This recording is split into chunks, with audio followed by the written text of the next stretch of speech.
I never thought a simple phone call could completely change my life, but that's exactly what happened. It was a cool autumn afternoon in New York, and the leaves were falling gently to the ground. I was enjoying the quiet when I noticed my phone screen light up with an unknown number. At first, I thought about ignoring it. I mean, who answers random calls these days? But something deep inside me told me to pick up. When I did, the voice on the other end froze me in my tracks. It had been years, but I knew immediately who it was. "Daisy, it's Rose," she said. Her tone was strange, a mix of politeness and something else I couldn't quite figure out. "Rose," I replied, doing my best to keep my voice calm, though my heart was racing. "What's going on?" It had been years since I'd heard from Rose, my strange sister. She wasn't calling for a friendly chat. Her next words were a bombshell. "Grandma passed away." I couldn't believe it. Our grandmother, the one constant in our family, was gone. But as I listened to Rose, I realized there was more to her call. Her voice carried an air of smugness that made my skin crawl. "I just wanted to let you know," she added, with a tone that sounded almost mocking. "I'm sure you're busy with your modest life." The words hit me like a slap. I could almost picture her smirking as she said it, but I refused to let her see how much it hurt. "Thank you for letting me know," I replied coolly. "I'll make arrangements to come." It wasn't just her words that hurt, it was the flood of memories they brought back. Growing up, Rose was always the golden child. She had our father's favor, his attention, and a natural charm that made life seem so easy for her. I, on the other hand, was the one in her shadow, always trying to prove myself but never quite measuring up. Our relationship had been strained for years. The final blow came when she betrayed me in the worst possible way. Brian, my ex-fiancé, the man I thought I'd spend my life with, had left me for Rose. She used her charm, her manipulative ways, and stole him right out of my life. It wasn't just a broken engagement, it was a betrayal that left deep scars. After that, I cut ties, not just with her, but with the rest of my family. Our father, who had always favored Rose, made it clear where his loyalty lay. My mother, though caring, couldn't bridge the gap between us. So, I built my own life far away from the chaos. I married Jack, a kind and supportive man who works in tech. Together, we built a cozy, love-filled home in the suburbs. Our daughter, Linda, is the light of our lives.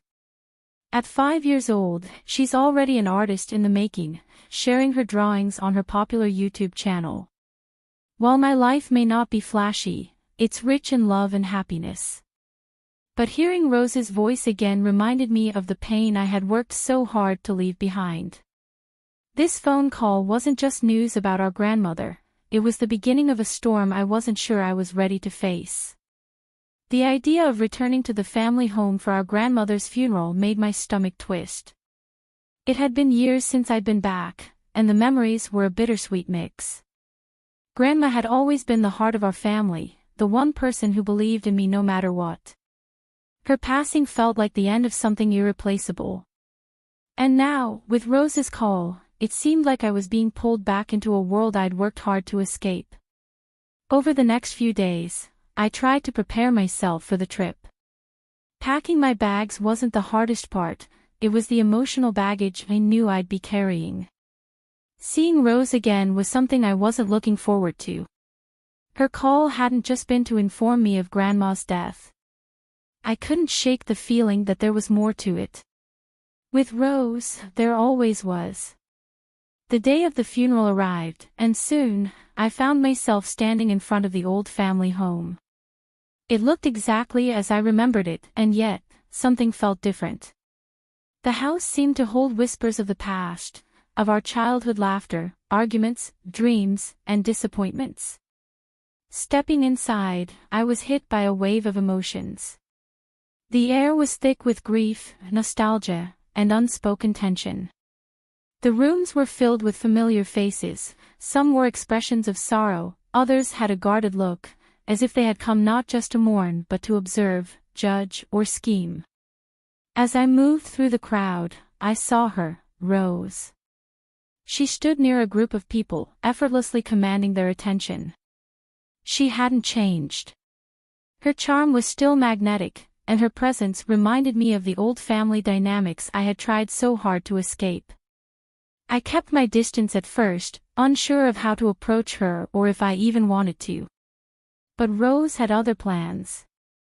During the ceremony, while people were delivering heartfelt eulogies, she managed to catch me alone. "Daisy," she said, smiling in that way she always did, polite but insincere. "It's been a while." I forced a smile. "Yes, it has. How have you been?" "Oh, she said, her voice coated in false sweetness. "Life has been interesting." I could feel the familiar undercurrent in her words, the subtle digs and unspoken rivalry that had never truly disappeared. For a moment, we just stood there exchanging pleasantries that felt anything but pleasant. It was clear to me then that this wasn't just about saying goodbye to our grandmother. It was about something deeper, about facing the unresolved past. Looking at her, I realized that this reunion wasn't just about mourning. It was about confronting everything I had avoided, the betrayals, the unspoken grievances, and the choices that had shaped who we both had become. Little did I know, this was only the beginning. I knew this encounter would bring revelations that could shake everything I thought I knew about my sister and our family. The days leading up to the funeral were tense, filled with emotions I had tried to bury. I kept busy with Jack, Linda, and our everyday life, but no matter how much I tried, I couldn't escape the thought of seeing Rose again. It wasn't just her, it was the whole family I had distanced myself from.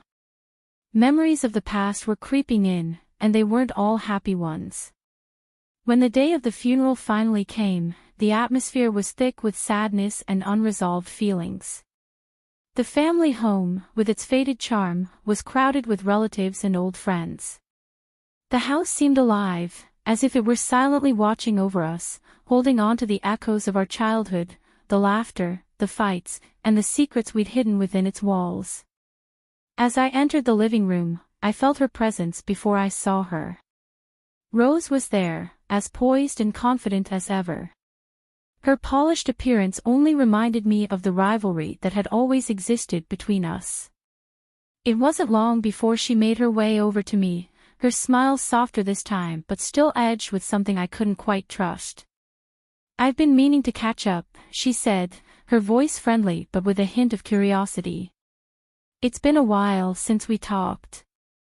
I forced a polite smile, trying to keep my emotions in check. "Yes, it has. How have you been?" "Oh, Rose said with a dismissive wave of her hand, "busy, but good. I'm sure you've heard from the family how things have been for me." I nodded, though I wasn't entirely sure what she was referring to. The last I had heard, Rose was living a glamorous life in Jacksonville, full of success and luxury, or at least that's how the stories went. But I knew better than to believe everything I heard. With Rose, there was always more beneath the surface. During the wake, she made sure everyone knew about her so-called perfect life. She talked endlessly about Jacksonville, her upscale lifestyle, and her achievements. It was clear she was trying to impress, to prove her life was better than mine. I watched her with a mix of irritation and curiosity. Behind her confident facade, I could sense the same lies and manipulations that had defined her for years. She even brought up Brian Adams, my former fiancé and now her ex-husband. Her casual mentions of him, her attempts to appear unaffected by their failed marriage, felt like she was reopening an old wound. Brian had once been my everything. We had plans, dreams, and a future, until Rose, with her charm and cunning, took him away. The betrayal broke me, leaving scars that I thought had healed. Seeing her now, so nonchalant and proud, was a painful reminder of all I had lost. It wasn't just about Brian, it was about all the hurt she had caused. This encounter wasn't just about the funeral, it was forcing me to confront a past I had tried so hard to leave behind. I decided it was time to confront Rose about the past. I had carried the weight of her betrayal for far too long, and I hoped that talking to her might bring me some closure.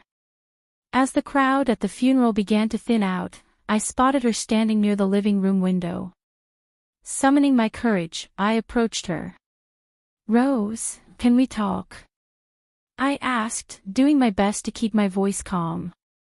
She turned to me, her expression unreadable at first, but her eyes narrowed slightly. "Of course. What's on your mind?" I took a deep breath, trying to steady my emotions.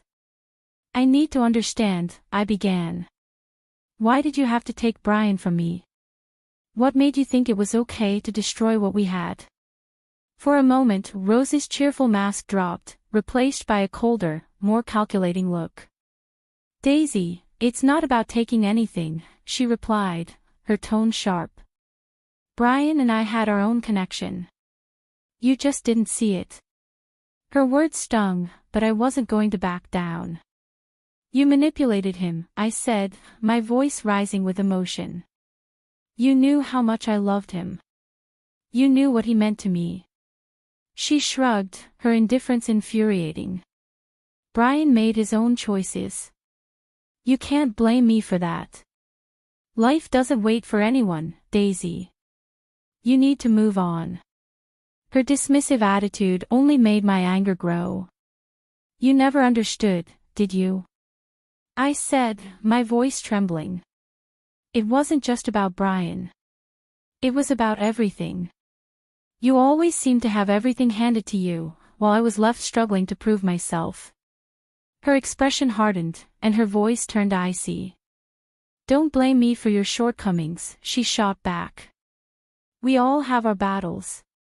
Maybe if you had been more assertive, things would have turned out differently." Her words felt like knives, cutting into wounds I thought had healed. I wanted to lash out, to yell, but I forced myself to take a deep breath. "This isn't just about Brian," I said quietly. "It's about our family. It's about the way everything always seemed to work in your favor while I was left behind." Before she could respond, a group of distant relatives approached, pulling us apart. The confrontation ended abruptly, leaving everything unresolved. I stepped away, my emotions swirling, and spent the rest of the evening in a daze. Faces blurred together as people offered their condolences, but my thoughts were stuck on Rose and the painful memories she had stirred up. The next day, as the funeral came to a close, I felt a mix of relief and unease. The family dynamics were as complicated as ever, and I couldn't shake the feeling that there was more beneath the surface. Rose's perfect life was starting to show cracks, and I was determined to uncover the truth. I left the funeral with a heavy heart but a newfound resolve. The confrontation had opened old wounds, but it had also set the stage for deeper revelations. I knew the road ahead wouldn't be easy, but I was ready to face it. The days that followed were quiet yet unsettling as I prepared myself for what was to come. I kept replaying my confrontation with Rose in my mind, trying to make sense of it all. No matter how hard I tried, I couldn't shake the feeling that our family's issues were still deeply rooted and unresolved. My mother's apology, though kind, didn't fix the years of distance and pain. It felt more like a bandage on a wound that needed more than just words to heal. During this chaotic time, Jack and Linda became my safe haven. Jack, with his calm and steady presence, never pressured me to talk about what was troubling me. Instead, he simply stayed by my side, offering quiet support. Linda, with her youthful energy and curiosity, was my light in the darkness. She poured her heart into her YouTube channel, sharing her artwork with the world. Her joy and excitement were contagious and gave me something positive to focus on. But the calm didn't last long. Rose, ever dramatic, took to social media in an attempt to belittle me. Her posts were filled with sarcasm, painting herself as wildly successful while making veiled jabs about my ordinary life.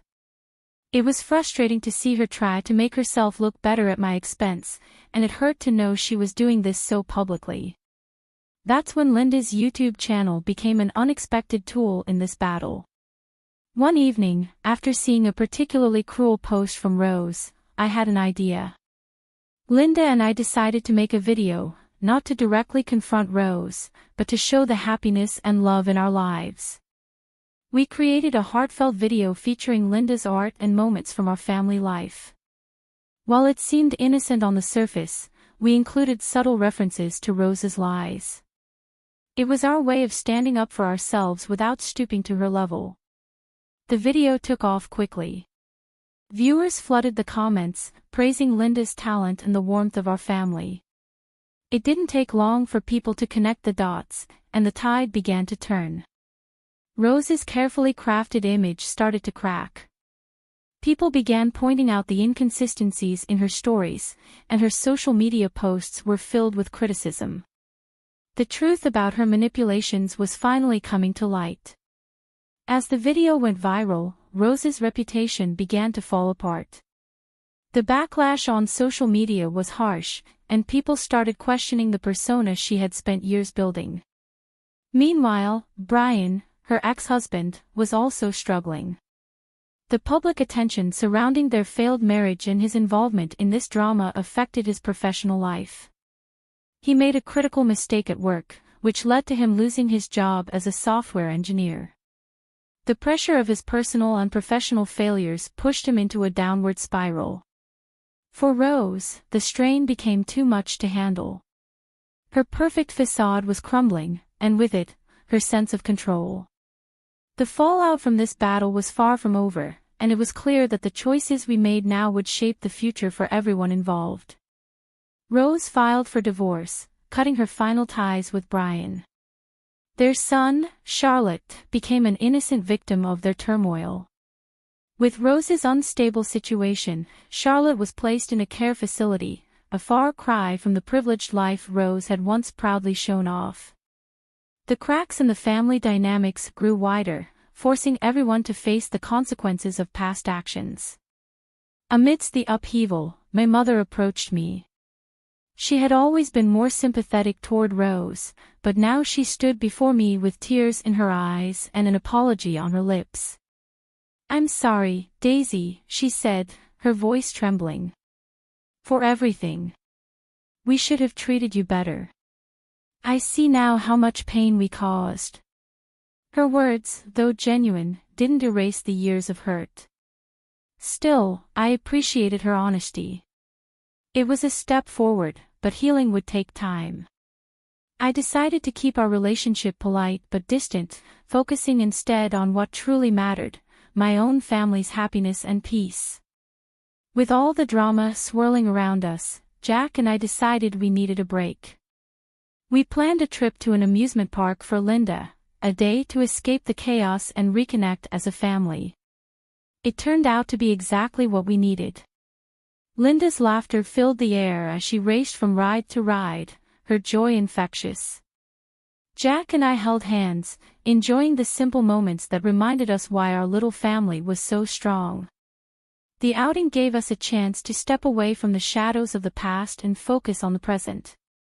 Watching Linda's excitement and feeling the warmth of Jack's presence, I realized how far we'd come. This was our life, a life built on love, trust, and support. It wasn't perfect, but it was ours, and that was enough. As the weeks passed after our trip, a sense of calm began to settle over us. The chaos that had once shaken my world was fading, and I could feel a new balance taking hold. Rose's downfall was harsh but inevitable. Her constant need to prove herself, her envy, and her manipulative actions had finally caught up with her. The divorce, the loss of her son's care, and her crumbling reputation were painful consequences of the choices she had made. For us, however, the future felt brighter. We had faced the storm, and together, we had emerged stronger.